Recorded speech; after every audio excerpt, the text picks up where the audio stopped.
આગળ વધીએ. આપે સ્થાનિક સ્વરાજ્યની ચૂંટણીની તૈયારીઓ શરૂ કરી દીધી છે. આપના પ્રદેશ પ્રમુખ ઈસુદાન ગઢવીએ કરી છે મોટી જાહેરાત. આપ તમામ 12,000 સીટો પર ચૂંટણી લડશે. આજથી 3 દિવસ સુધી ઉમેદવારોના નામ પર ચર્ચા કરવામાં આવશે. 3 દિવસની સ્ક્રીનિંગ બાદ ઉમેદવારોનું લિસ્ટ જાહેર કરાશે. ધારાસભ્યના પુત્રોને નહીં પરંતુ સામાન્ય લોકોને ટિકિટ અપાશે.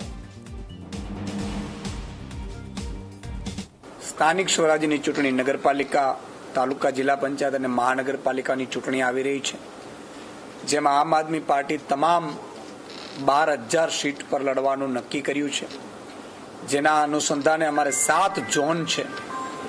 એ 7 ઝોનમાં અમે ઝોન ચૂંટણી સમિતિઓ બનાવી હતી ઇલેક્શન કમિટીની, જેમાં ઝોન વાઇઝ ઝોન પ્રેસિડેન્ટ હોય, સેન્ટ્રલ ઝોન પ્રેસિડેન્ટ, ઓબ્ઝર્વર હોય અને એ વિધાનસભા પ્રભારી, સ્વપ્રભારીઓ સુધીની અમારી જે ટીમ છે, એ ટીમ 10 તારીખથી સેન્સ લેવા માટે, ઉમેદવારોના ઇન્ટરવ્યુ કરવા માટે 10 થી 15 સુધી તમામે 26 લોકસભાના જે વિસ્તારમાં આવતા ઉમેદવારોના ઇન્ટરવ્યુ કર્યા છે. ટૂંક સમયમાં જ આ ઉમેદવારોને જાહેર કરવામાં આવશે. સ્વાભાવિકપણે તાલુકા, જિલ્લાની, નગરપાલિકા, મહાનગરપાલિકાની ચૂંટણી આમ આદમી પાર્ટી પૂરજોશમાં બધી સીટો ઉપર ગુજરાતમાં પહેલી વખત ચૂંટણી લડી રહી છે.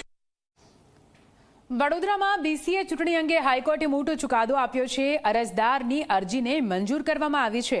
પૂર્વ ક્રિકેટર કિરણ મોરે, અમોલ જીકાર સહિત 4 હોદ્દેદારો ચૂંટણી લડવા અયોગ્ય જાહેર થયા. ઉમેદવારોના નોમિનેશન ફોર્મ સ્વીકારવાનો નિર્ણય રદ કરવામાં આવ્યો. પરિણામ જાહેર કરવામાં ચૂંટણી અધિકારીને સૂચના આપવામાં આવી છે. વચગાળાની વ્યવસ્થા 2 અઠવાડિયા સુધી વધારાઈ છે.